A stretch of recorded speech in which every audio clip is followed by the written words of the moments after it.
Welcome back to my channel అనులాగ్స్. అందరు ఎలా ఉన్నారండి? బాగున్నారా?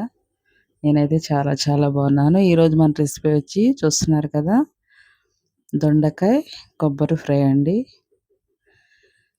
మరి చాలా టేస్టీ అయిన కర్రీ, హెల్దీ కూడా. కొబ్బరి కూడా వేసాం కాబట్టి మనకి మనకి ఏ కర్రీకైనా సరే సైడ్ డిష్గా ఉంటుంది. మనం పప్పు చేసిన, చారు చేసిన, టమాటా చారు అలాంటి వాటిల్లో మనకి కంపల్సరీగా ఇదైతే ఒక సైడ్ డిష్ అని చెప్పుకోవచ్చు.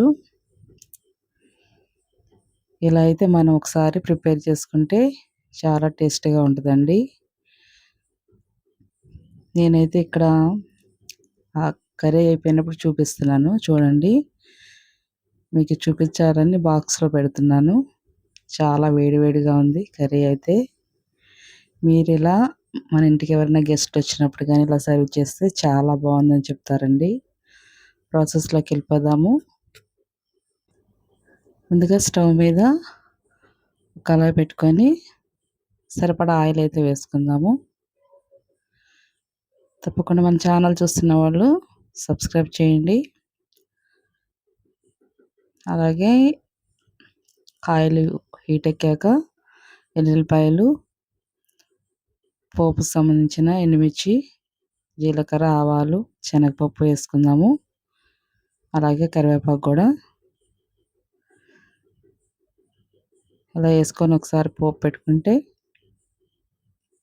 మన కర్రీ స్టార్ట్ అయినట్టే. ఒకసారి కలుపుకుందాము. అలాగే నేను ఇక్కడైతే బారుగా తరిగి పెట్టానండి దొండకాయలు అయితే. ఇలా చేస్తే మనకి బాగుంటుంది, త్వరగా కూడా కుక్ అవుతాయి.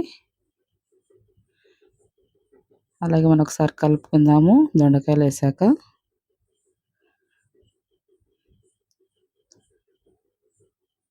మనకి ఎక్కువ సమయం అయితే పట్టదండి. కాకపోతే ఈ ఫ్రై మొత్తం మనం లో ఫ్లేమ్లో పెట్టి ఫ్రై చేసుకోవాలి. ఎందుకంటే హై ఫ్లేమ్లో పెడితే ఫ్రై కర్రీస్ మాడిపోతాయండి, సరిగా కుక్ అవ్వదు. ఇక్కడ నేను సాల్ట్ యాడ్ చేశాను. సాల్ట్ వేసాక మొత్తం ఈవెన్గా కలుపుకుందాము. సాల్ట్ వేస్తే ఏంటంటే మనకి త్వరగా ఫ్రై అవుతాయి. కొద్దిసేపు ప్లేట్ అయితే పెట్టుకొని మూత పెట్టుకొని ఫ్రై అవ్వనిద్దాం. ఇంకా ఫ్రై అవ్వాలండి, కొంచెం పచ్చిగానే ఉన్నాయి. మధ్య మధ్యలో అయితే మనం ఒకసారి చూసుకుంటూ కలుపుకోవాలి. ఎక్కువ సమయం అయితే స్టవ్ మీద పెడితే మనకైతే కింద సైడ్ ఉన్నాయన్నీ మాడిపోయి పైన పచ్చిగా ఉంటాయి. కాబట్టి కలుపుకుంటూ ఈవెన్గా ఒక చోట ఉండేటట్లు పెట్టి మూత పెట్టి ఫ్రై చేసుకుందాము.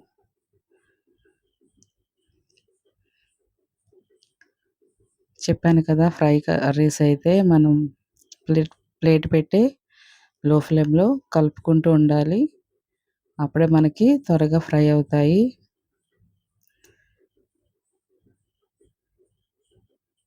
మనకి ఇంకా ఫ్రై అవ్వాలండి. నేను చాలా అయితే స్కిప్ చేశాను, వీడియో లెంత్ అయిపోతుంది కాబట్టి. ఇక్కడైతే మళ్ళీ కలుపుతున్నాను. ఒకసారి మూత పెట్టాక మళ్ళీ కలుపుతూ ఉండాలి, లేకపోతే మనకి పచ్చిగా ఉండిపోతాయి.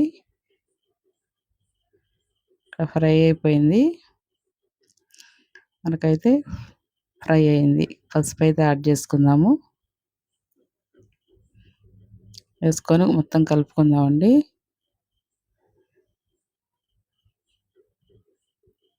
పసుపు వేసాక కలుపుకోవాలి మొత్తం. ఏ కర్రీ అయినా అంతే, ఫ్రై కర్రీస్ అయితే కొంచెం ఎక్కువసేపు కలుపుతూ ఉండాలి. అలాగే నేను ఇక్కడ గ్రైండ్ చేసి పెట్టుకున్నాను కొబ్బరి, అదైతే యాడ్ చేశాను.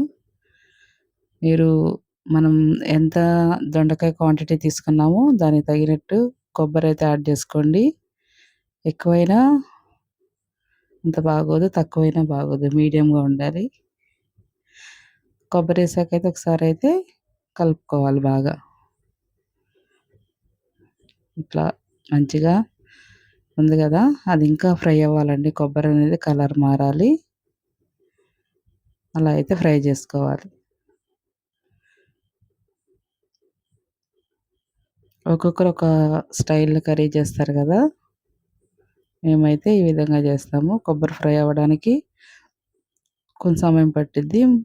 మూతైతే పెట్టుకొని లో ఫ్లేమ్‌లో ఫ్రై జేసుకుందాము. ఇక్కడైతే చూసారు కదా! మనం లేట్ అయితే అడుగు పడతదండి. కొబ్బరేసాకైతే అస్సలు మీరు చూసుకుంటూ కలుపుతూ ఉండాలి. లో ఫ్లేమ్‌లోనే ఉండాలి మనకైతే.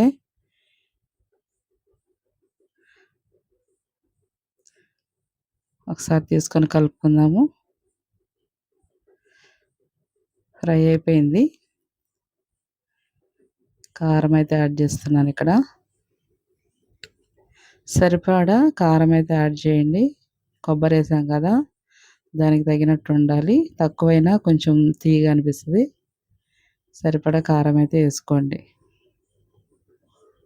ఎయ్యాలి. సరిపడా కారం అయితే ఎయ్యాలి.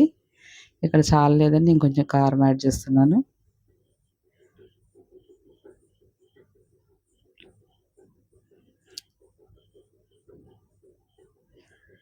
కారం ఏసాక మంచిగా కారం అంతా పట్టేటట్లు కలుపుకోవాలండి. ఇట్లా పొడి పొడిలాడుతూ ఉండాలి.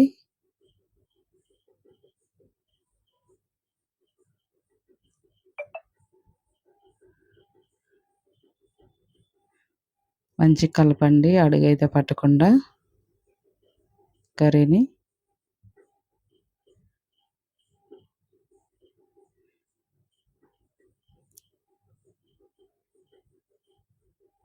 ఫ్రై కర్రీస్‌కి ఎప్పుడు ఏంటంటే కలుపుతూ ఉండాలి. లో ఫ్లేమ్‌లో ఉండాలి. ఇవే చూసుకోవాలి మనమైతే.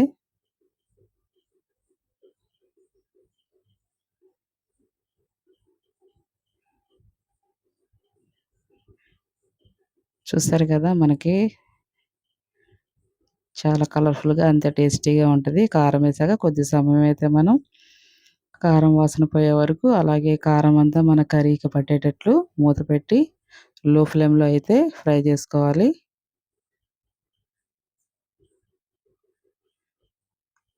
ఒకసారి కలుపుకుందామండి మనం.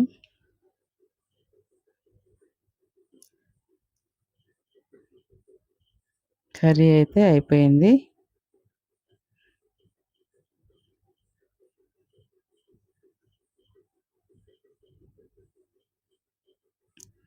మీరొకసారి ఇట్లా ట్రై చేయండి.